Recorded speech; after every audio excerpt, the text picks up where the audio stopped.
सुप्रभात बच्चों, मैं लवकेश मेहता, टीजीटी हिंदी, माँ कल्याणिका पब्लिक स्कूल, पेंडा रोड, छत्तीसगढ़ से।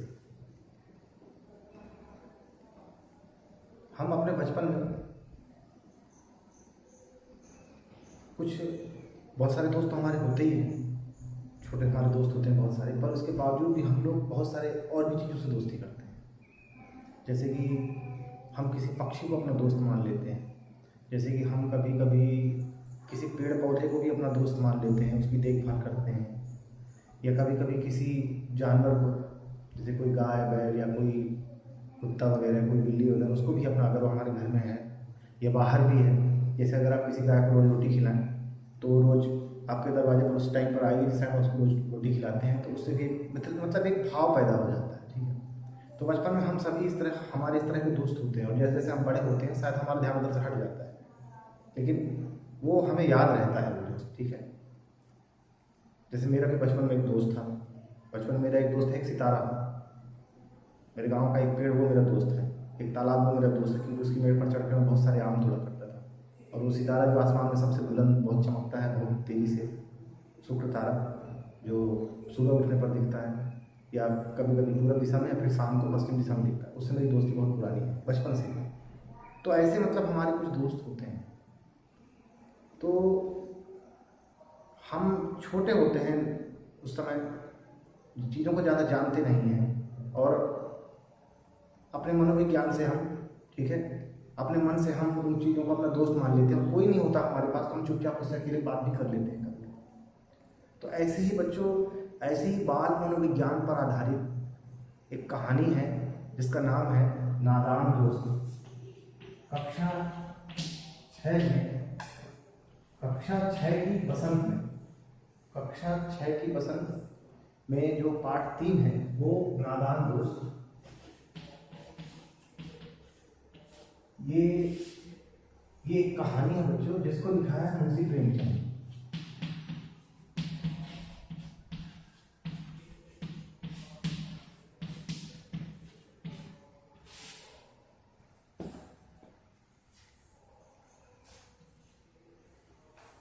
और ये कहानी है,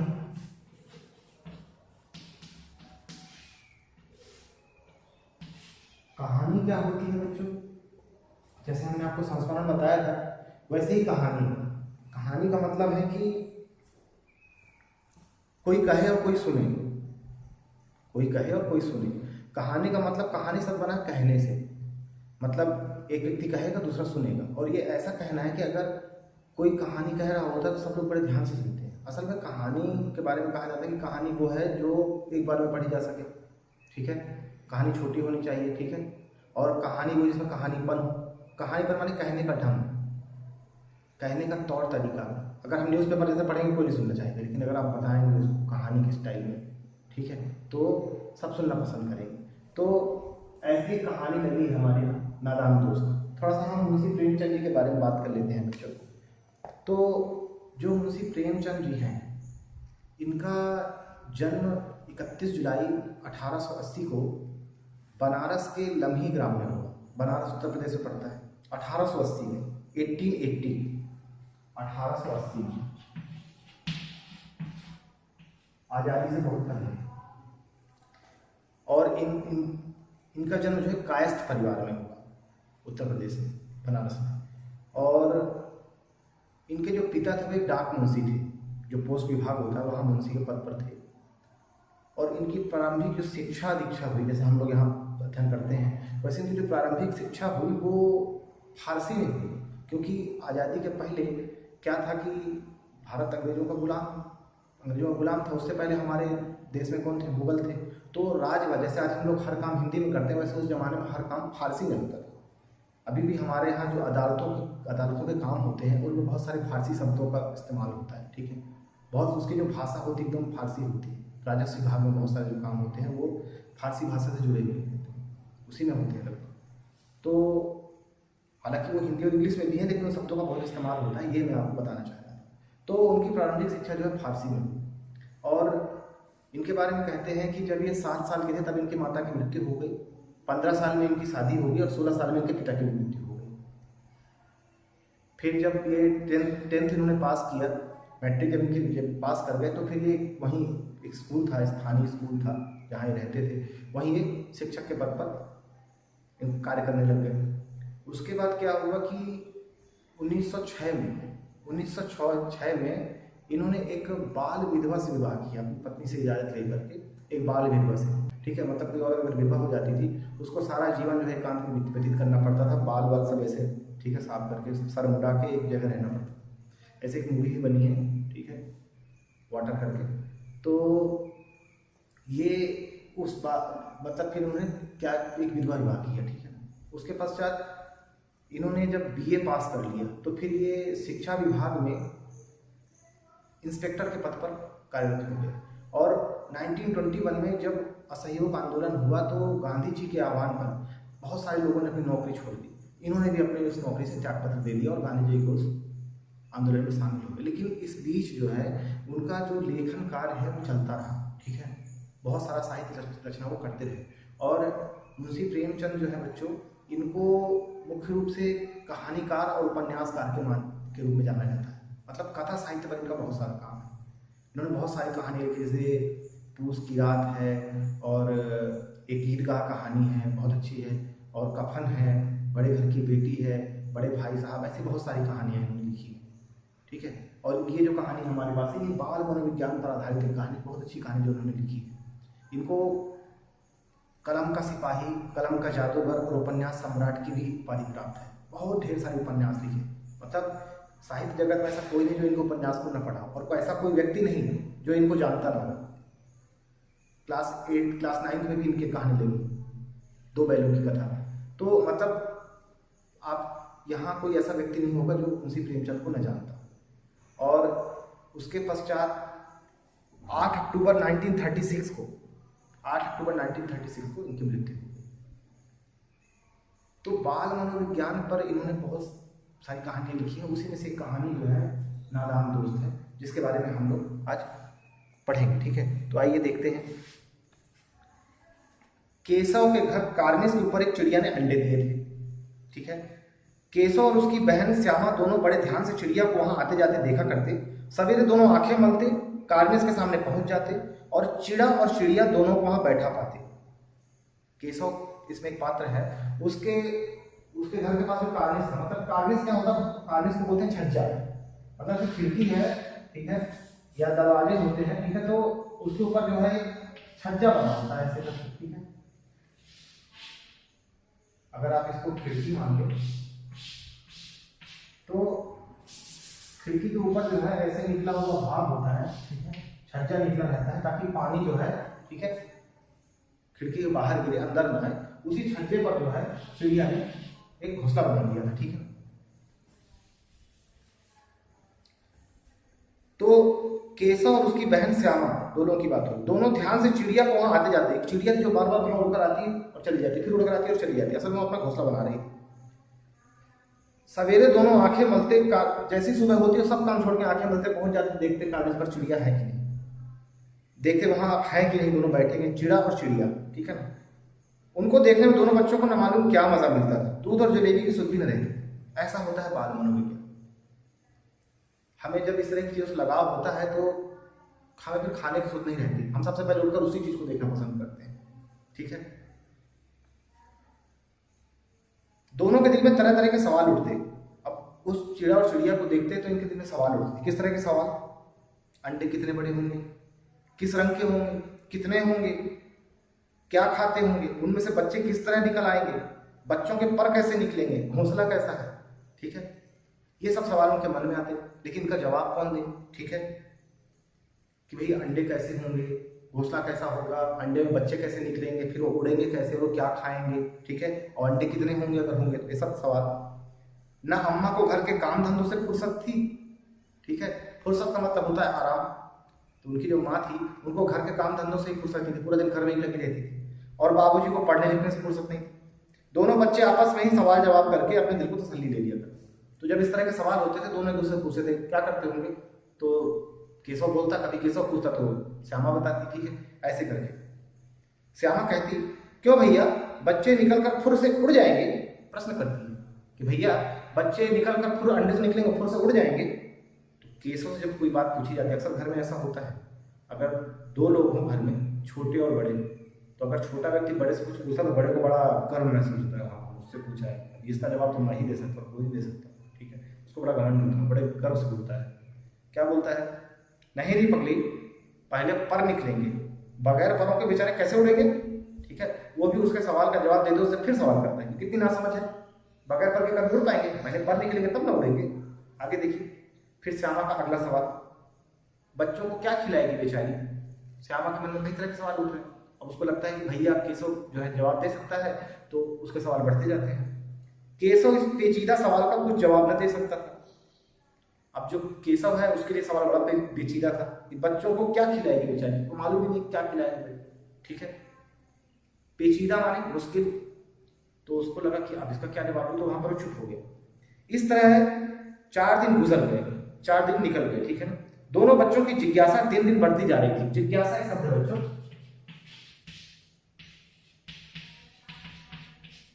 जिज्ञासा का मतलब होता है जानने की इच्छा।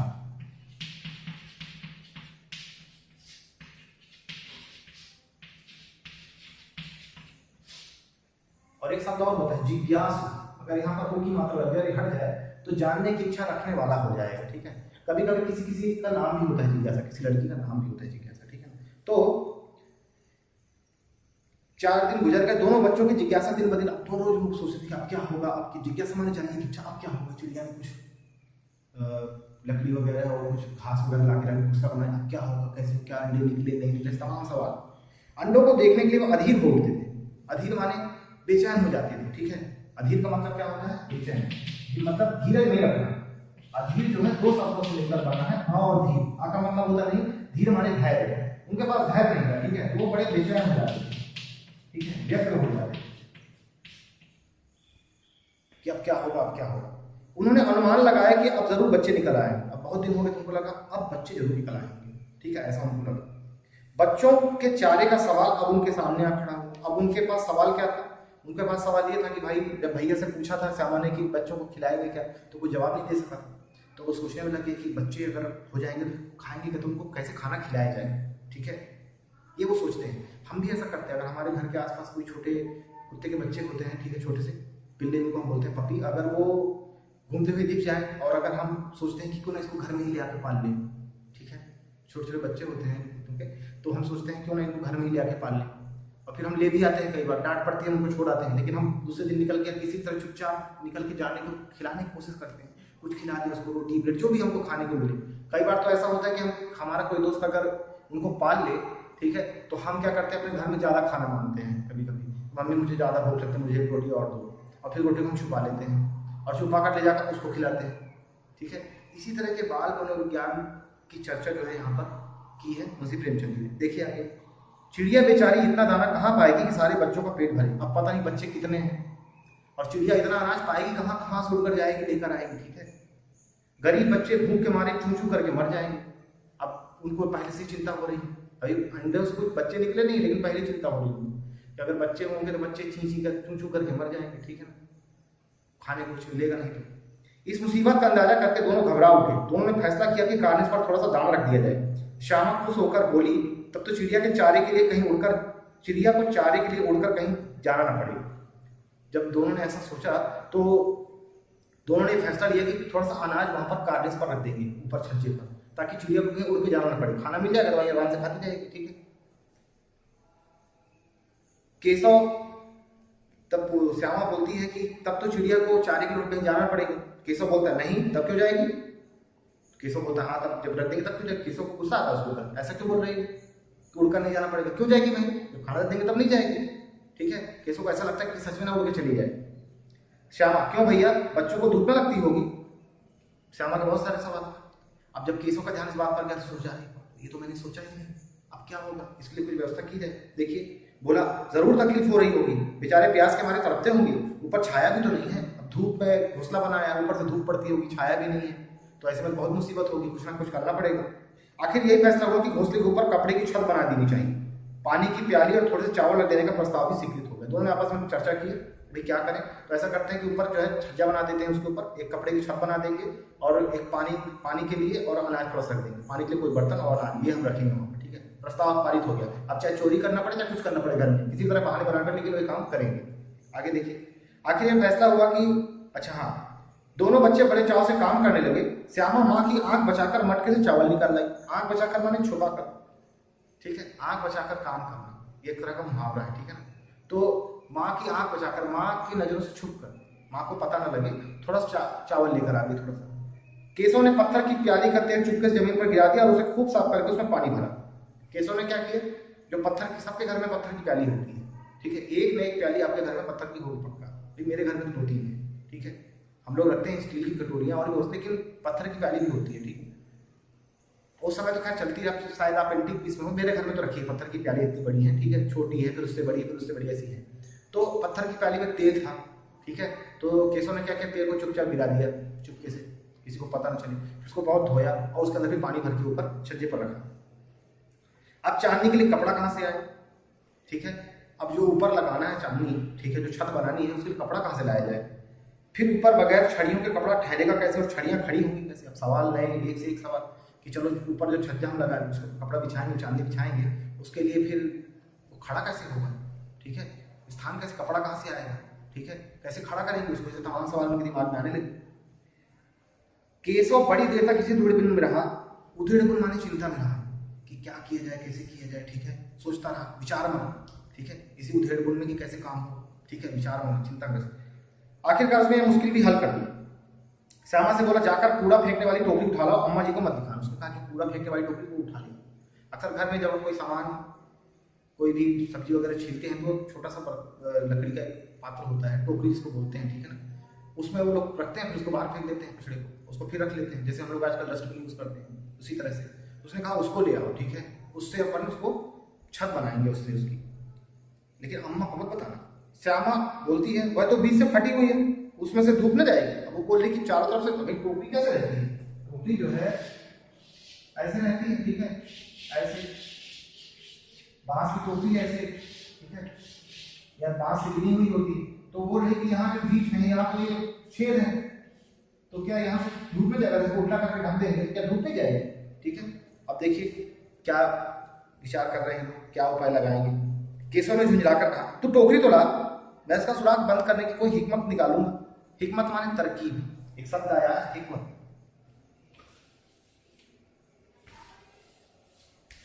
हिकमत, हिकमत का मतलब होता है बच्चों तरकीब।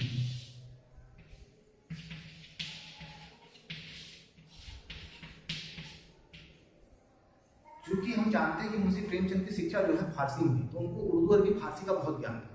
तो उनकी जो भी कहानियां हैं, जो भी उपन्यास उन्होंने लिखे, आप उसमें देखेंगे, उसमें उर्दू अरबी फारसी के बहुत सारे शब्दों का इस्तेमाल, जैसे हिकमत, ठीक है। आप देखें, अभी देखें साफ पानी आया है, साफ, तो ये नुक्ता वाला शब्द, ठीक है, ये फा जो है, तो ऐसे बहुत सारे शब्द आपको मिलेंगे जो विदेशी शब्द है जिसमें इस्तेमाल, खासकर उर्दू अरबी फारसी के। आगे देखिए, तो केशव ने झुंझलाकर कहा, तो टोकरी ला। झुंझलाकर माने गुस्से में, हर बात झुंझलाना माने, ठीक है, थोड़ा सा गुस्सा हो जाना, ठीक है, नाराज जाना है कि हर बात कुछ मानता नहीं है इसको, बस, ठीक है, हमेशा गलत कर देती है। तो उसका सुराग बनने को हिकमत निकालूंगा। श्यामा दौड़कर टोकरी उठा लाई। केशव ने उसके सुराग में थोड़ा सा कागज ठोस दिया, थोड़ा सा छेद था, उसमें कागज लगा दिया, और तब टोकरी को एक टहनी से टिकाकर बोला। अब उसको क्या किया, टोकरी को एक टहनी लगा दी, एक साइड में टोकरी को ऐसे रखा और टहनी लगा दी, टोकरी थोड़ी टिक गई। देख, ऐसे ही घोंसले पर उसकी आड़ कर दूंगा, तब कैसे धूप जाएगी, ठीक है। उसने कहा कि टोकरी को ऐसे थोड़ा सा तिरछा करके और उस पर एक लकड़ी लगा दूंगा, तो उस पर आड़ बन जाएगी और धूप फिर जाएगी नहीं, ठीक है। तो श्यामा ने सोचा कि भैया कितना चालाक है। तब श्यामा जो थी, श्यामा का भी, श्यामा छोटी है, भाई उससे बड़ा है तो चीज़ों को ज़्यादा जानता है, ठीक है, अनुभव भी उसके पास अधिक है। बहन छोटी है, ज़्यादा जानती नहीं है, उसके दिमाग में तो बहुत सारे सवाल उठते रहते हैं, और उन सवालों का जवाब किससे मांगना चाहती है, किससे, केशव से, और केशव देता भी है, कई बार चुप भी हो जाता है। तो जब केशव ने सारी समस्या का समाधान कर दिया कि चांदनी कैसे लगेगी, छत कैसे बनेगी, बच्चों को धूप न लगे, सब कुछ जब सारी व्यवस्था हो गई, तो सोचा श्यामा ने कि भैया कितना चालाक, कितना समझदार है, ठीक है। तो आज की कहानी बस इतना ही बच्चों, अगली वीडियो में हम कहानी का अगला भाग पढ़ेंगे। धन्यवाद।